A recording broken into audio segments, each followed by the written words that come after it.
Prepare to have your health questions answered here on Safe, Effective Natural Solutions with Dr. Todd Binkley, owner of Binkley Healing Center in downtown Ventura. Now, here's Dr. Todd.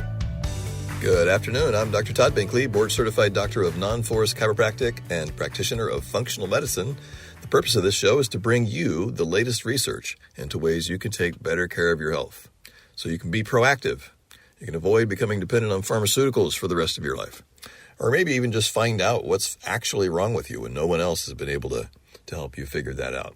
We're going to go review some of the latest research into a whole host of different things today that's in the most recent journals that are coming out. And top of the list has to be this: untreated thyroid dysfunction in moms tied to autism in kids.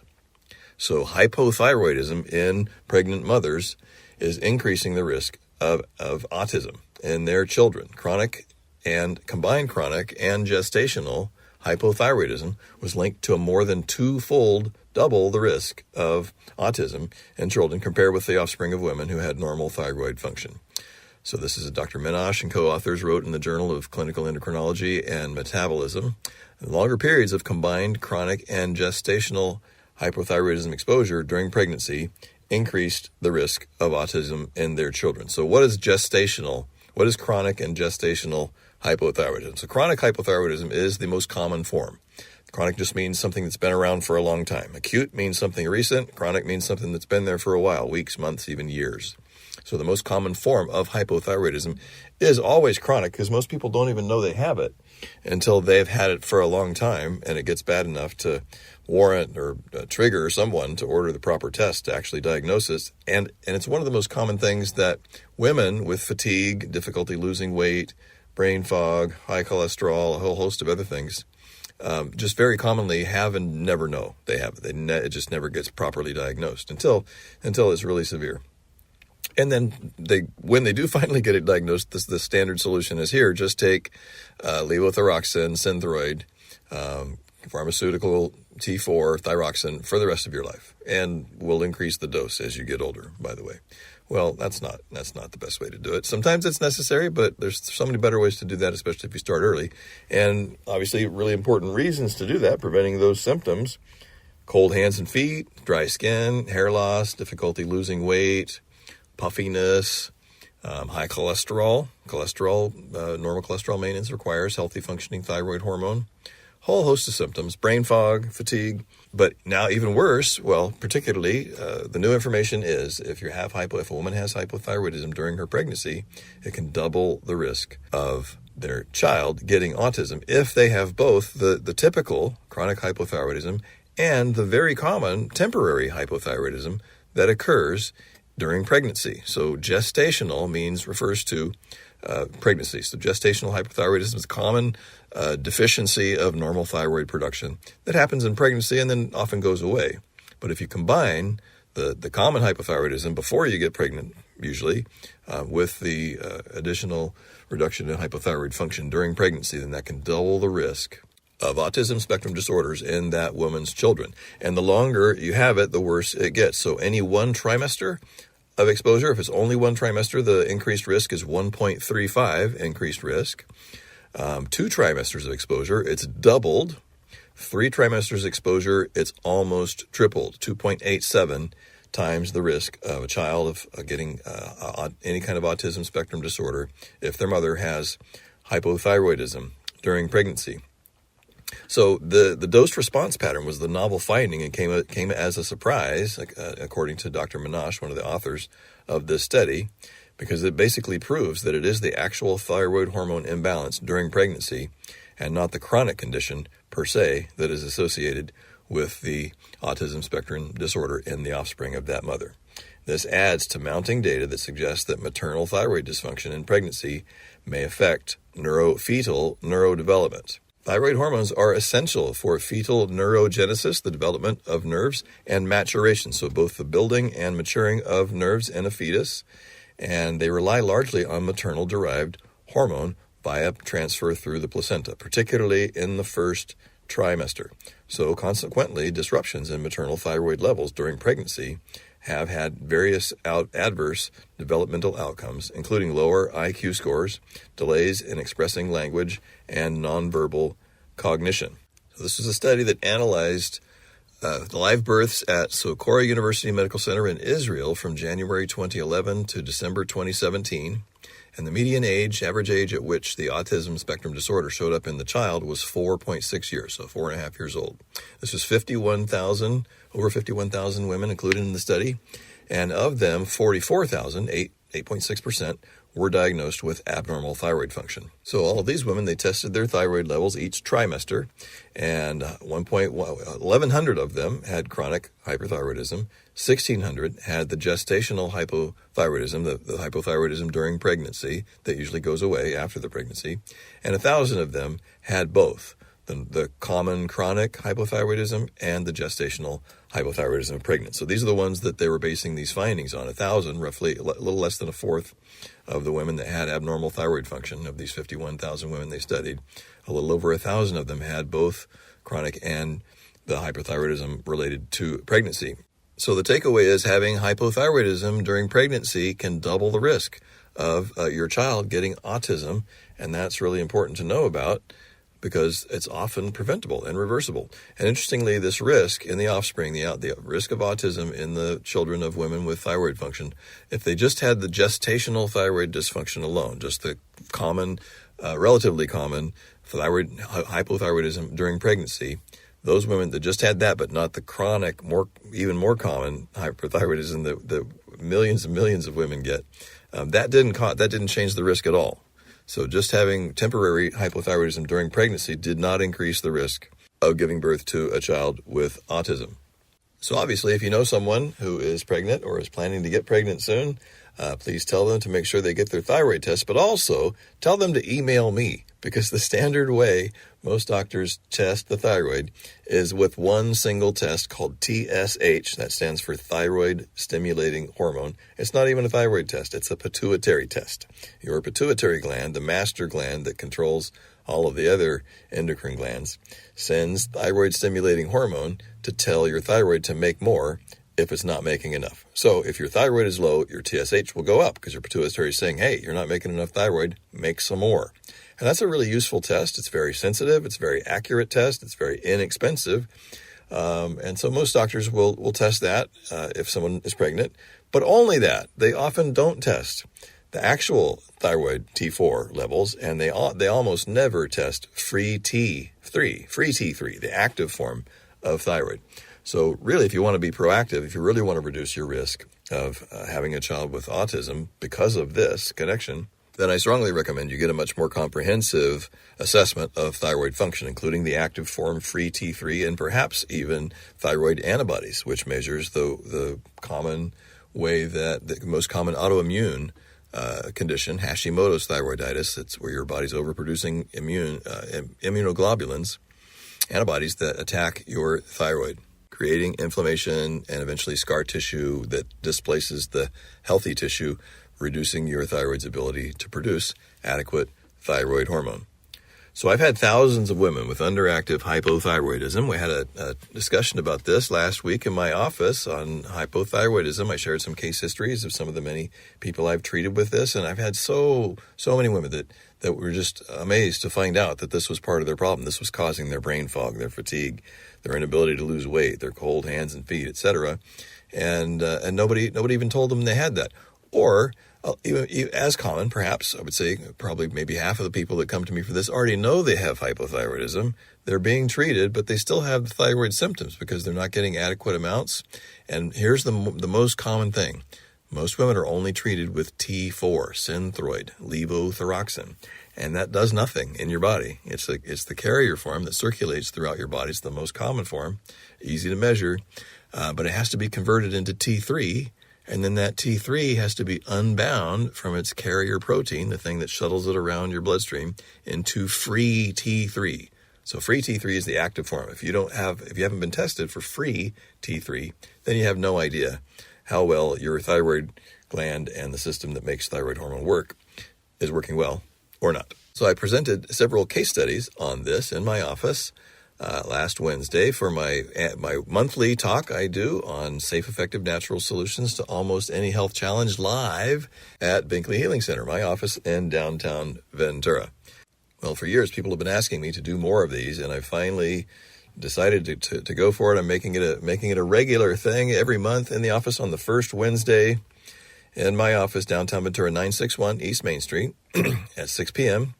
on a Wednesday evening. The next one is going to be January 7th, first of the year. Great way to start off the year by learning how to reduce and reverse diabetes. Who do you know that's a little bit overweight, has diabetes they already have, or they have a family history of it? They want to make sure that they don't end up getting diabetes if they've already been diagnosed, if it hasn't been too long, if they're not already on a high dose of insulin, even sometimes if people are already on insulin, but especially if they're only taking metformin, they've just been recently diagnosed, that's the most common drug they give you. That's usually completely reversible, mainly with diet and exercise, sometimes with a few supplements.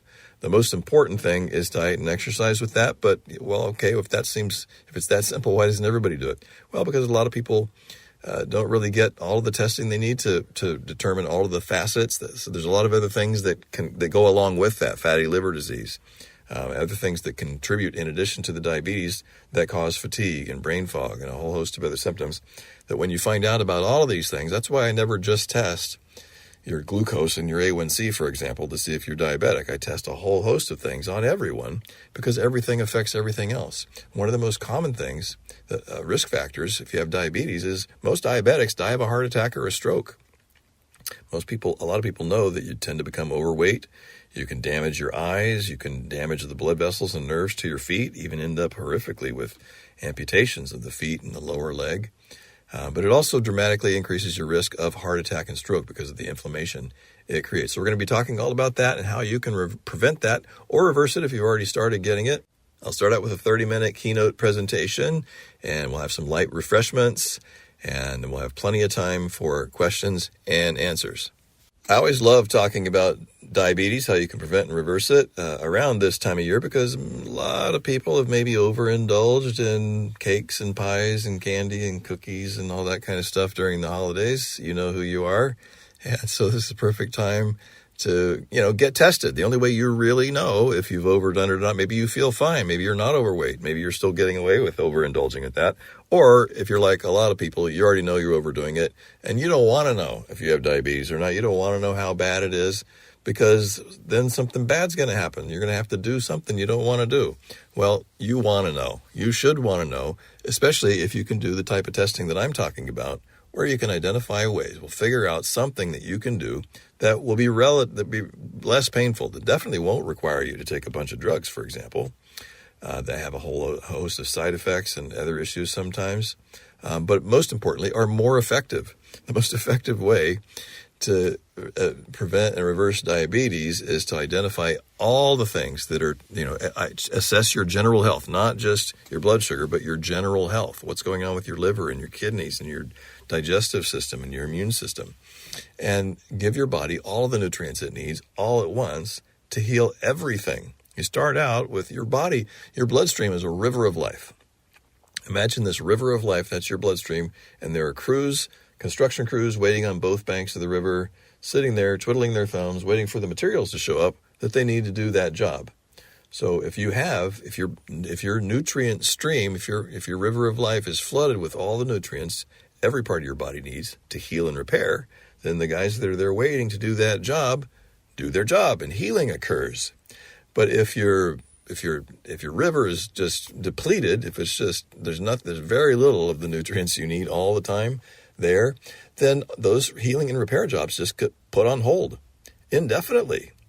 And that's largely what causes chronic disease. Your body gets chronic diseases that slowly percolate over time and eventually manifest into severe life-threatening conditions that require medication and other surgery and other horrible medical interventions because you waited too long. But if you start early enough, you can identify all the places where your body just needs a little bit of help, and then healing will occur. Normal, natural healing and repair that you took for granted when you were in high school, When you're young, in your 20s, all of that stuff, you could eat whatever you wanted back then, and your body just took care of it.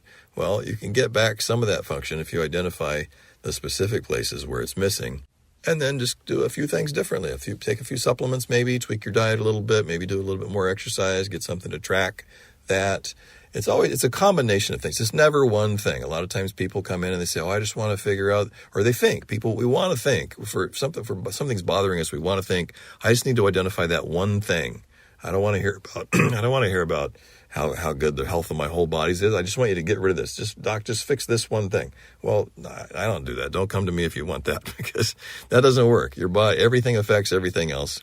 If you want a natural solution, if you want a long-term lasting solution to heal yourself and not end up on drugs and surgery, needing surgery or end up on drugs for the rest of your life, then you need to look at everything and address everything all at once. And then you slowly take things away one at a time.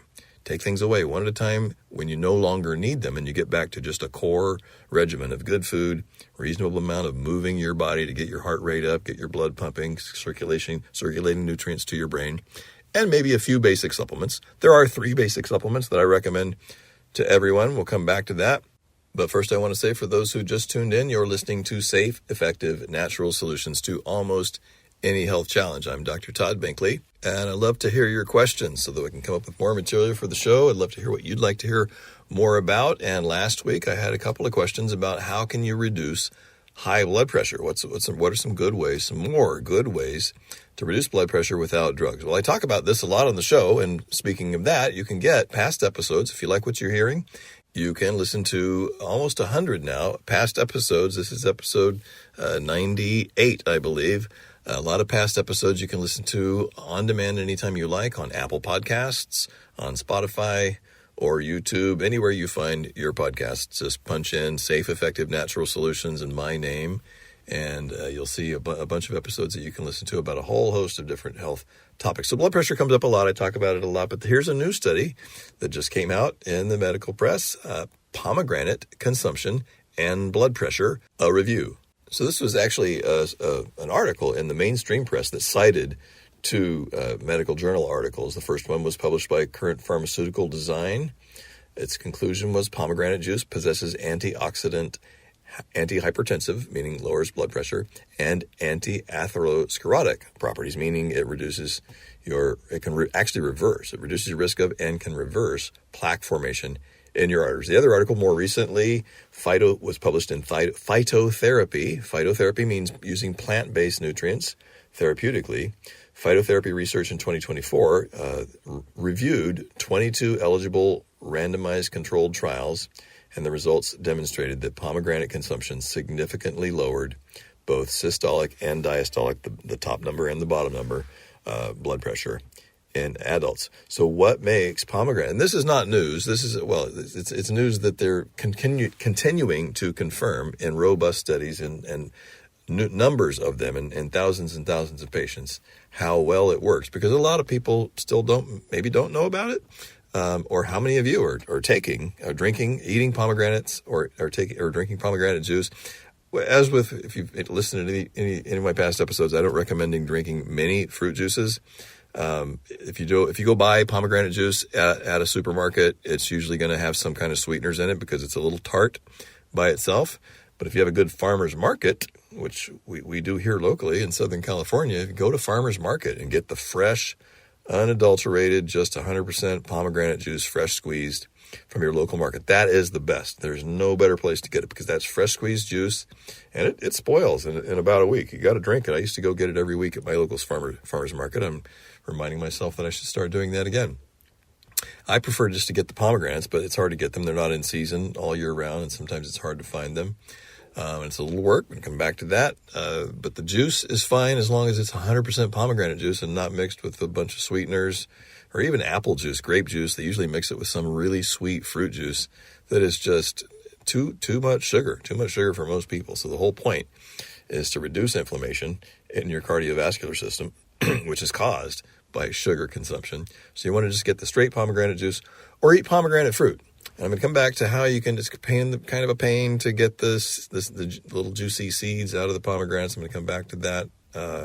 But let's continue with why it's important. Why is it so important? So What makes pomegranates so powerful for lowering blood pressure? Well, Dr. Carol Watson, MD, PhD, and attending cardiologist and professor of medicine at the David Geffen School of Medicine at UCLA, explains that pomegranates are rich in antioxidants, which among other things, minimize oxidation of cholesterol, because cholesterol, when oxidized, damages cells and triggers inflammation. And I'll just add that inflammation also oxidizes cholesterol. It's a circle. So this increases the inflammation, and if you listen to my previous episodes of my show, you'll know that cholesterol itself doesn't really cause heart disease. It's inflammation that causes heart disease, but they go hand in hand. It goes both directions. One can increase the other. So the antioxidants in pomegranates help protect against this, especially anthocyanins. These are phytonutrients, nutrients from plants that create the beautiful color, the rich red colors in pomegranates and other fruits. So these are natural chemicals that give pomegranates their bright color and tangy taste.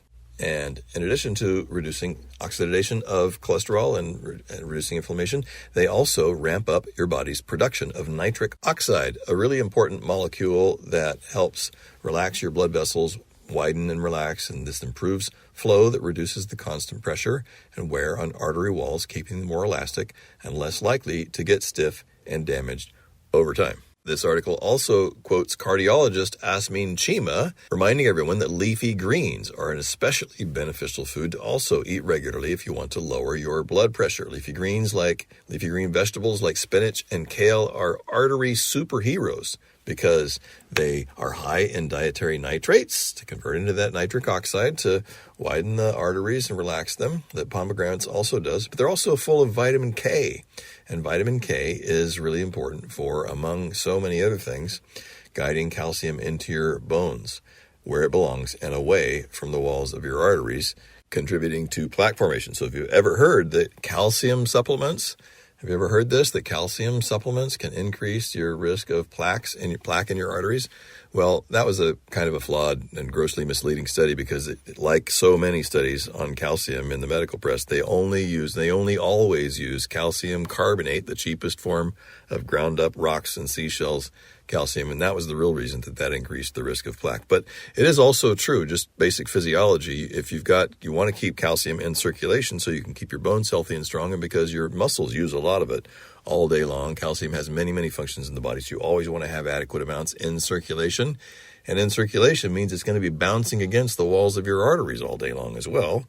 And if you have a lot of incipient plaques, new little scar tissue plaques forming from inflammation and stress and all the things that damage and start the plaque formation process, then those plaques are formed initially by stress and inflammation, and then they grow. The constituents that make them grow are cholesterol, calcium, and fibrin, which is this scar tissue-like connective tissue that forms the scaffolding of plaques and clots that the cholesterol and calcium become embedded in and grow. So it only makes sense to have adequate vitamin K at all times as well, which most people do not. Most people do not get enough vitamin K, and there's two forms, K1 and K2. That could be a whole other talk. You need to get both forms to keep calcium available for your bones and away from the walls of your arteries to prevent them from becoming hard and calcified. So green leafy vegetables do this for you. So we're just about out of time here. I promised I would mention an easy way to get the juicy seeds from a pomegranate. So there's great videos on this. Just Google how to easily, quickly remove the seeds from a pomegranate. But basically, as you cut a little circle near the top, cut that off, and then cut several slices down the sides around the edge, kind of like you might slice an apple, along the veins of where they all come together.